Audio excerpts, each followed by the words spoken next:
बंगला pride ये जानेगी जिसने RG कर में उस लड़की के साथ दुर्दांत अपराध करवाया और करवाने के बाद उसको लिपापोती करके मिट्टी पलीत कर दी और उसके माँ बाप तक को लाइफ थ्रेट आने लग गया।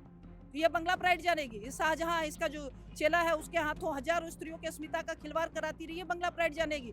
जहाँ स्त्रियां इतनी सक्षम इतनी सामर्थ्यवान होती थी, उन स्त्रियों को घर के चार दीवारी में बंद होने के लिए विवश कर दिया। जहाँ पर लोगों को 2 वक्त का निवाला नहीं मिल पा रहा, सुरक्षित जीवन नहीं है, न स्त्रियों की अस्मिता सुरक्षित है, न व्यापारियों का रोजगार सुरक्षित है, राह चलते बम फट जाता है। अगवा कर लिया। शाहजहां ने क्या किया था? जो इनका चेला था उसको बचाने के लिए सी लेफ्ट नो स्टोन अनटर्न्ड। हजारों स्त्रियों की अस्मिता से बरसों से वो खिलवाड़ करता रहा और उसको ममता बानो ने पूरा संरक्षण दिया, बल्कि जब उस पर कार्रवाई होनी शुरू हुई तो उसको लापता कर दिया। इनके बारे में कवि प्रदीप ने बहुत अच्छी बात बंगाल के बारे में कही है। ये देखो बंगाल हमारा, यहाँ का हर चप्पा हरियाला है, पाला है तूफान ने इसको, प्राण में इसके ज्वाला है। ये वो बंगाल है। यहाँ कला, संस्कृति, व्यापार, उद्योग और मर्यादा के साथ हर चीज यहाँ पर फल फूल रहा था, समृद्ध हो रहा था। कम्युनिस्टों का ऐसा सिकंजा यहाँ कसा जो कसता चला गया और उसके बाद ये राष्ट्रद्रोही महिला ने आकर सब मिटिया मेट कर दिया है, सत्यानाश कर दिया है। बंगाल सिर्फ अब एक इतिहास रह गया जिसको हम गा सुना सकते हैं। अपर्णा जी, जो आज हम बंगाल में लोकतांत्रिक व्यवस्थाओं की स्थिति देख रहे हैं कि चुनाव अधिकारियों को जो है बंदी बना लिया जाता है और मुख्य न्यायाधीश फोन पर बने रहते हैं कि हमारे अधिकारियों को कैसे भी कर बचाया जाए। जब आप इस तरीके की स्थिति देखते हैं पश्चिम बंगाल के अंदर, तो लोकतंत्र को लेकर आपके मन में क्या सवाल उठते हैं? जिस तरह से इस महिला ने अपने नाम को कलंकित किया है। ममता बनर्जी एक ब्राह्मण समुदाय से आती है जिसने ब्राह्मणत्व और सनातन को कलंकित ही नहीं किया है। स्त्री की अस्मिता को तार तार कराने में कोई इसने कसर नहीं छोड़ी। चाहे शाहजहां केस देख लीजिए, चाहे आरजी कर हॉस्पिटल में उस लड़की के साथ उस गरीब घर की बच्ची, एक दर्जी की बेटी के साथ जो दुर्दांत अपराध हुआ, उसको वहां की सरकार ने बंद करवाया। और उसके बाद उस स्त्री का इस तरह से, खुद स्त्री है, मैं स्त्री शब्द पे जोर दे रही हूँ कि ममता बानो बेशक सही, लेकिन है तो शरीर से स्त्री।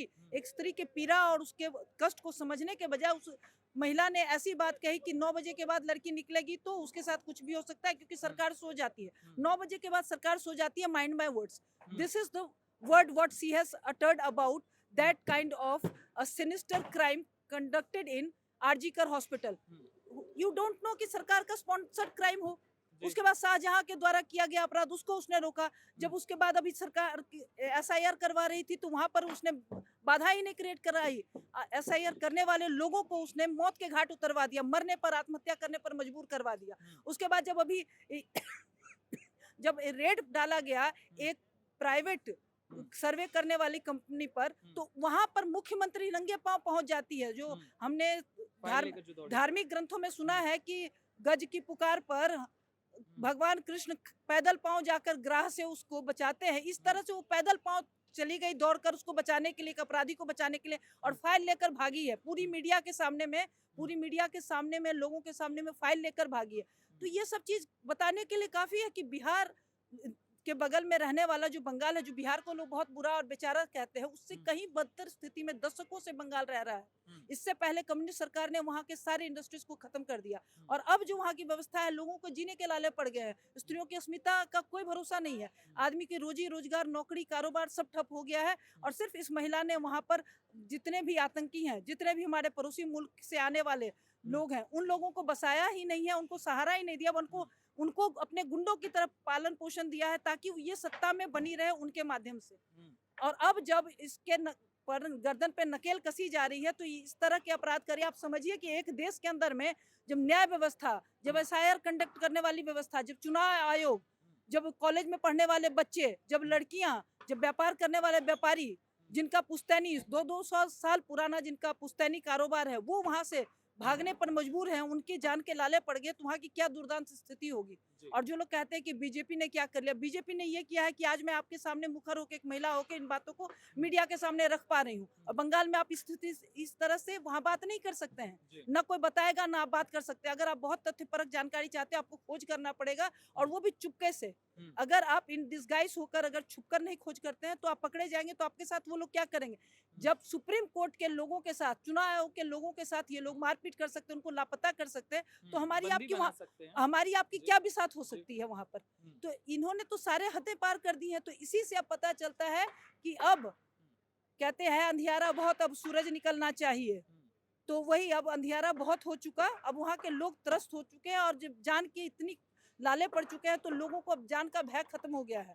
किसी को इतना मत डराओ कि डर डर ही समाप्त हो जाए। तो लोगों में अब डर समाप्त हो गया है। तो इस बार ममता बानो की सभी तारतम्य ढीले पड़ चुके हैं, सारे नट बोल्ट खुल चुके हैं। अब उनका अवसान ही होना है इस चुनाव के रिजल्ट में, चाहे जो भी हो, विपक्ष जो भी कहे। पर मुझे पता है कि बीजेपी का आना लाजमी ही नहीं, आना तय भी है, अनिवार्य भी है और आना निश्चित भी है, क्योंकि लोग अब चाह रहे हैं कि बीजेपी आए और उनका उद्धार हो।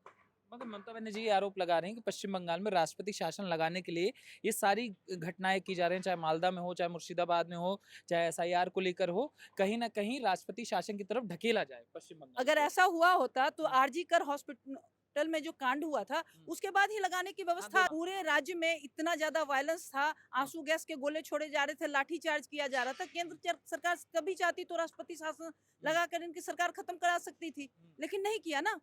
क्यों नहीं किया? क्योंकि इनको अवसर दिया। लेकिन ये अपनी नीचता की हदें पार करती चली गई। पैशाचिक वृत्ति को इन्होंने बिल्कुल पार कर दिया है। शासन में भ्रष्टाचार शासन का अंग रहा है, लेकिन उस भ्रष्टाचार के और नीचता के सभी पराकाष्ठाओं को पार कर चुकी ये महिला रूपी जो पिशाचिनी है, इसने अब अपने ही अवसान को आवाहन कर दिया। कहते हैं ना कि कई बार आपके अंदर का जो शैतान होता है वही आपका अंत कर देता है। तो इस महिला ने जिस तरह का अपराधीकरण को रचा है, जो व्यूह रचना रची, उस व्यूह रचना में अब ये खुद फंसकर अपना अवसान देखेगी। और अब इसकी सारी चालें, कभी पैर तोड़कर बैठ जाती है कि मेरा तो पैर टूट गया, कभी आप समझो कि एक प्राइवेट सर्वे करने वाली कंपनी को बचाने के लिए मुख्यमंत्री दौड़ के जा रहा है। कोई इसका तारतम्य, इसका कोई डिस्क्रिप्शन है? किसी तरह से आप इसको लीगलाइज, इसको जस्टिफाई कर सकते हैं? नहीं कर सकते हैं। मुख्यमंत्री होकर किसी, अगर सरकारी तंत्र के भी, मैं कहती हूँ कोई सरकारी न्यूज चैनल भी हो, उसको भी अगर कोई जांच के अंतर्गत सरकार का कोई विभाग ले रहा है, तो भी मुख्यमंत्री उसको बचाने नहीं जा सकता है। और ये खुलेआम सरेआम सबके सामने जाके फाइल लेकर भाग रही है। फाइल लेकर भागने का क्या मतलब है? एसआईआर कराने वाले जो अधिकारी जाते हैं, उनकी आत्महत्या से क्या मतलब निकलता है? सुप्रीम कोर्ट के अधिकारियों को अगवा कर लिया गया और उनके जान को खतरा है और उनका पता नहीं चल पा रहा है वो कहाँ चले गए। ये कितनी खतरनाक स्थिति है। और जब ये महिला कहती है कि भारत का लोकतंत्र खतरे में, तो वाकई में वो अपने बारे में ही बता रही है कि भारत का लोकतंत्र खतरे में है। इसको हटाओ, नहीं तो ये भारत के लोकतंत्र को समाप्त करके बंगाल को अपना आतंकवादी का एक राज्य, एक अड्डा घोषित कर देगी। मगर ये तो कह रहे हैं कि बंगाल का कल्चर खतरे में है, जो बंगला प्राइड है, बंगाल को, जो बंगाल का कल्चर ये लोग समाप्त करने की तरफ बढ़ चुके हैं। बंगाल ये का आगे तो बंगाल का कल्चर खत्म हो जाएगा। बंगाल का जो कल्चर है ना, हाँ। वो समझने के लिए ममता बानो को एक और जन्म लेना पड़ेगा। बंगाल में 10 साल की बच्ची ने साउंडर्स पे गोली चला दी थी। बीना दास ने अपने, जब उनको सर्टिफिकेट देने दिया जाना था कॉलेज में, तो उन्होंने उस अधिकारी पर गोली चला दी थी, अंग्रेज अधिकारी पर, जो इनको सर्टिफिकेट दे रहा था। इनके बारे में कवि प्रदीप ने बहुत अच्छी बात बंगाल के बारे में कही है। ये देखो बंगाल हमारा, यहाँ का हर चप्पा हरियाला है, पाला है तूफान ने इसको, प्राण में इसके ज्वाला है। ये वो बंगाल है। यहाँ कला, संस्कृति, व्यापार, उद्योग और मर्यादा के साथ हर चीज यहाँ पर फल फूल रहा था, समृद्ध हो रहा था। कम्युनिस्टों का ऐसा सिकंजा यहाँ कसा जो कसता चला गया, और उसके बाद ये राष्ट्रद्रोही महिला ने आकर सब मिटिया मेट कर दिया है, सत्यानाश कर दिया है। बंगाल सिर्फ अब एक इतिहास रह गया जिसको हम गा सुना सकते हैं। वहाँ के सब, जब लोगों के जीवन पर प्रश्न चिन्ह लग गया है, रोजगार खत्म हो गया, कारोबार खत्म हो गया है, स्त्रियां खुलकर विचरण नहीं कर सकती, वहां पर कैसे आप सोच सकते हैं आर्ट एंड कल्चर हो सकता है? आर्ट एंड कल्चर एक समृद्ध समाज का आईना है। वो जब फलता फूलता समाज होता है तभी आर्ट एंड कल्चर फ्लोरिश करता है। जहाँ पर लोगों को 2 वक्त का निवाला नहीं मिल पा रहा है, सुरक्षित जीवन नहीं है, न स्त्रियों की अस्मिता सुरक्षित है, न व्यापारियों का रोजगार सुरक्षित है, राह चलते बम फट जाता है।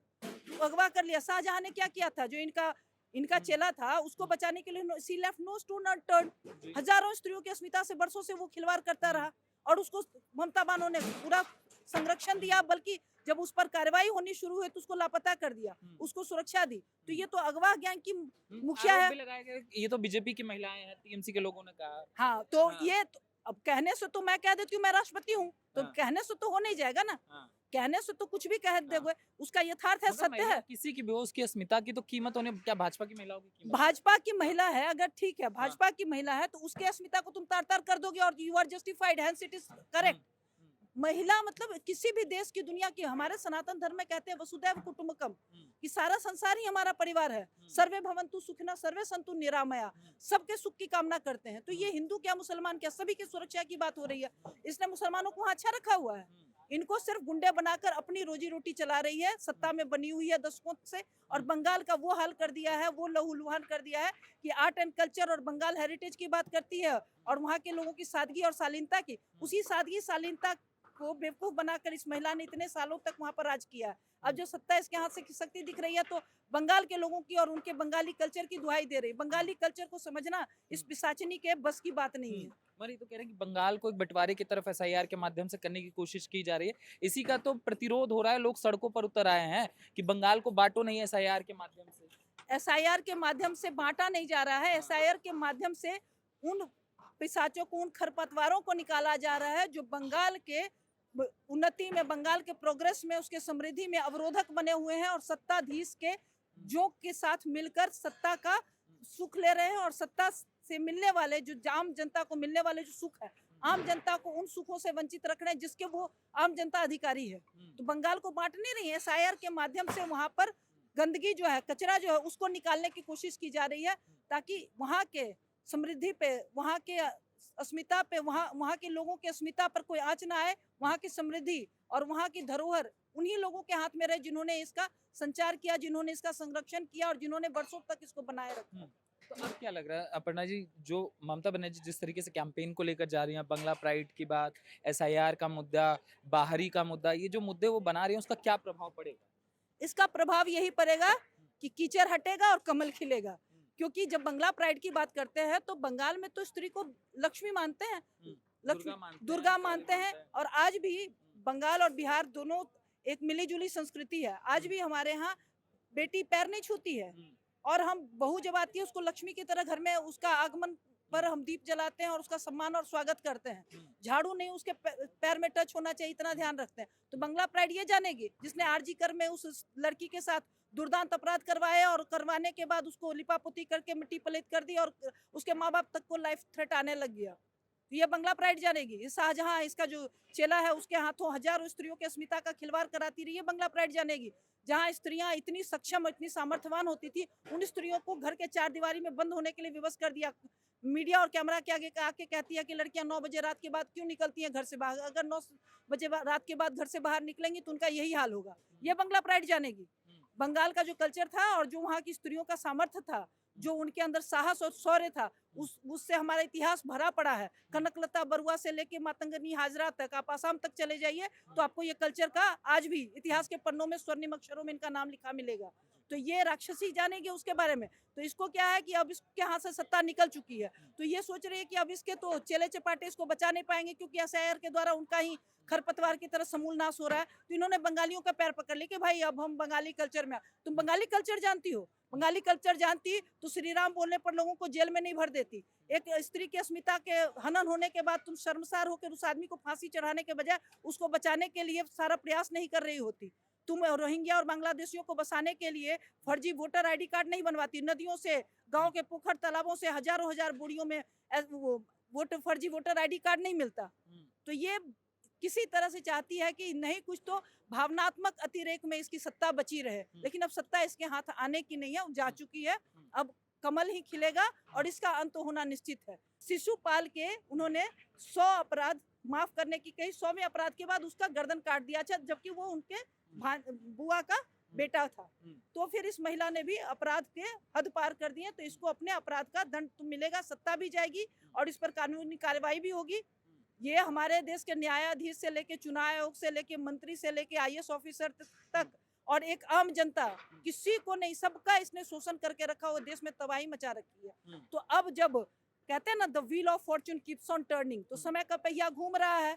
कल जहां मैं था आज कोई और है। ये भी एक दौर, वो भी एक दौर था, ये भी एक दौर है।